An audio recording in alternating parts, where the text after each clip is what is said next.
বিশ্ব পরিবেশ দিবস উপলক্ষে বৃহস্পতিবার নলবনে বিশেষ কর্মসূচির আয়োজন করেছে পশ্চিমবঙ্গ সরকারের পরিবেশ দপ্তর। এদিন রাজ্যে পরিবেশ সংরক্ষণ ও সবুজায়নের বার্তা ছড়িয়ে দিতে মুখ্যমন্ত্রী শুভেন্দু অধিকারীর উদ্যোগে একটি গাছ মায়ের নামে কর্মসূচির আনুষ্ঠানিক সূচনা করা হয়। পরিবেশ দপ্তর সূত্রে জানা গিয়েছে, এই কর্মসূচির লক্ষ্যে আগামী 2027 সালের 31শে মার্চের মধ্যে রাজ্য জুড়ে 1,10,00,000 বৃক্ষরোপণ করা হবে। জীববৈচিত্র্য সংরক্ষণ এবং পরিবেশগত স্থিতিশীলতার বৃদ্ধির উদ্দেশ্যে এই উদ্যোগ নেওয়া হয়েছে। বিশ্ব পরিবেশ দিবসের অনুষ্ঠানে নলবনের জলাশয়ের পাড়ে বৃক্ষরোপণ করে কর্মসূচির সূচনা করেন মুখ্যমন্ত্রী। পাশাপাশি নলবনের স্থানীয় বাস্তুতন্ত্রের পুনরুজ্জীবনের লক্ষ্যে মাছের পোনাও ছাড়া হয় এবং বৃহত্তর জলজ সংরক্ষণ কর্মসূচিও গ্রহণ করা হয়েছে। অনুষ্ঠানে উপস্থিত ছিলেন মুখ্য সচিব, মুখ্যমন্ত্রীর প্রধান উপদেষ্টা, পরিবেশ, বন, স্বাস্থ্য ও মৎস্য দপ্তরের উচ্চপদস্থ আধিকারিকরাও। এছাড়াও মিশন লাইফের আওতায় নির্বাচিত পরিবেশ দ্রুত হিসেবে একাদশ শ্রেণীর শিক্ষার্থীরাও এই কর্মসূচিতে অংশগ্রহণ করেন। রাজ্য সরকারের এই উদ্যোগ পরিবেশ রক্ষা, জীববৈচিত্র্য সংরক্ষণ ও সবুজায়নের ক্ষেত্রে গুরুত্বপূর্ণ ভূমিকা পালন করবে বলে মনে করছেন পরিবেশবিদরা। যা আমাদের সমাজ জীবনে পরিবেশের পক্ষে অত্যন্ত গুরুত্বপূর্ণ, তার সূচনা লগ্নে এই নলবনের প্রাঙ্গণ থেকে আমি স্বাগত এবং অভিনন্দন জ্ঞাপন করি। আমাদের মঞ্চে উপবিষ্ট আছেন আমাদের ক্যাবিনেটের দুজন কলিগ, ডাক্তার শারদ মুখোপাধ্যায় এবং ডক্টর শঙ্কর ঘোষ, একজন চিকিৎসা ক্ষেত্রে অত্যন্ত গুণী মানুষ আর একজন শিক্ষা ক্ষেত্রের অত্যন্ত গুণী মানুষ। আমাদের মধ্যে উপবিষ্ট আছেন স্থানীয় বিধায়ক, তরুণ কর্মোদ্যোগী, নেতা নয় কর্মী পীযূষ কানড়িয়া, তাকে ধন্যবাদ জানাই। আমাদের আধিকারিকদের যিনি নেতৃত্ব দেন, আমরা সিদ্ধান্ত নিয়ে যিনি কার্যকর করেন, senior IAS officer Manoj Agarwal, যিনি মুখ্য সচিব পশ্চিমবঙ্গ সরকার, তাকে অভিনন্দন জানাই। এই রাজ্যের কৃতি সন্তান এবং মুখ্যমন্ত্রীর পরামর্শদাতা সুব্রত গুপ্ত রয়েছেন, আমাদের সংশ্লিষ্ট দপ্তরের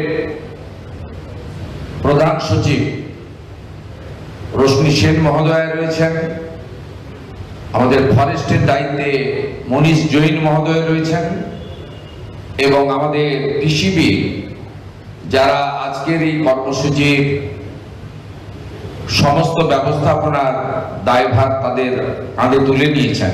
পলিউশন কন্ট্রোল বোর্ড পশ্চিমবঙ্গ, তার চেয়ারম্যান ISJP মিনা রয়েছেন। এর বাইরেও এক্স এমপি মাননীয় লকেট চট্টোপাধ্যায় রয়েছেন, যিনি রাজ্য সরকারকে বিশেষভাবে এই কর্মসূচিতে সহযোগিতা করছেন, যাতে সরকারের সঙ্গে মানুষের মেলবন্ধন ঘটিয়ে আজকে শুধু এখানে নয়, এই ছোট্ট হলের মধ্যে নয়, গোটা রাজ্যে অন্তত 450 থেকে 500 জায়গায় একই সঙ্গে কর্মসূচি হচ্ছে। সমস্ত ব্লক ডেভেলপমেন্ট অফিসে, সমস্ত পৌরসভা কর্পোরেশনে, কলকাতা কর্পোরেশনের বোর্ডতে, মাননীয় ডিজিপির নেতৃত্বে সমস্ত থানাগুলিতে, শিক্ষা দপ্তরের বিশেষ উদ্যোগে সমস্ত স্কুল, কলেজ ইত্যাদিতে, সমস্ত সরকার বা কর্পোরেশন দ্বারা পরিচালিত বিভিন্ন পার্কে একযোগে আমরা আজকে 6 লক্ষ ফলের গাছ মূলত রোপণ করার মধ্য দিয়ে মাননীয় প্রধানমন্ত্রী দিল্লিতে বুদ্ধ পার্কে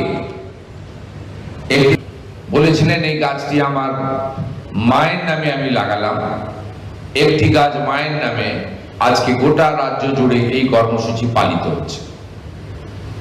আমরা শুধু আজকের দিনে গাছ লাগিয়ে বক্তৃতা করে আমাদের কার্য সমাপন করব না। আমাদের ভারত সরকারের সঙ্গে আলোচনার ভিত্তিতে এবং আমাদের পশ্চিমবঙ্গের পরিবেশ এবং গাছ সংক্রান্ত বিষয়ে আমাদের যে ঘাটতি ছিল তাকে পূরণ করে এই বর্ষে আমরা 1,10,00,000 গাছ লাগাবো এবং রক্ষণাবেক্ষণ করব। কারণ গাছ লাগালে শুধু হবে না, তাকে রক্ষণাবেক্ষণ করে বপিত চারাটি যাতে মহিরুহে পরিণত হয় সে দায়িত্ব আমরা নেব। আজকের এই কর্মসূচিতে আমি বিশেষভাবে জনগণকে এগিয়ে আসার আহ্বান করব। আমার প্রিয় ছাত্রছাত্রীদের তাদের বলবো, একটু আগেই মাননীয় মুখ্য সচিব বলেছেন যে পাঠ্যপুস্তকের সিলেবাস সংক্রান্ত জায়গায় আমরা নতুন করে মূল্যায়ন করব পরিবেশ এবং বৃক্ষরোপণ সংক্রান্ত বিষয়ে আমাদের কোমলমতি আগামী প্রজন্মের যারা ভবিষ্যৎ তাদেরকে প্রাথমিক স্তর থেকে স্কুল স্তর থেকেই আমরা যাতে উপযুক্তভাবে তৈরি করতে পারি সেই বিষয়ে আমরা আগামী দিনে আমাদের সিলেবাসে যেটুকু আছে তার ব্যাপ্তি আরো বৃদ্ধি করব। এটা একটু আগেই মাননীয় সিএস মহোদয় বলেছেন, এটা আমাদের গভর্নমেন্টের কথা। এর বাইরে আমরা বিভিন্ন হাউসিং, বিভিন্ন ক্ষুদ্র মাঝারি এবং বৃহৎ শিল্প, বিভিন্ন আস্থার জায়গা, বিভিন্ন আমাদের সরকারি পরিকাঠামো যেখানে গড়ে উঠছে এবং তার সাথে সাথে জাতীয় সড়ক সহ রাজ্য সড়ক সহ সব জায়গাতে আমাদের যে পরিকল্পনা তৈরি হয় ইতিমধ্যে তাতে আছে যে 1/3 1/3 গাছ লাগাতে হবে, গ্রিনারি করতে হবে। কিন্তু আপনি যদি আকাশপথে এই সিটি অফ জয় বৃহত্তর কলকাতা, শুধু কলকাতা কর্পোরেশন এলাকা নয়, এখন বৃহত্তর কলকাতা বা কেএমডি এলাকা, এদিকে আপনার বারাসাত থেকে শুরু করে ওদিকে সোনারপুর বারুইপুর পর্যন্ত, সঙ্গে হুগলি নদীর তীরবর্তী এপার ওপারের শহরগুলো যদি দেখেন,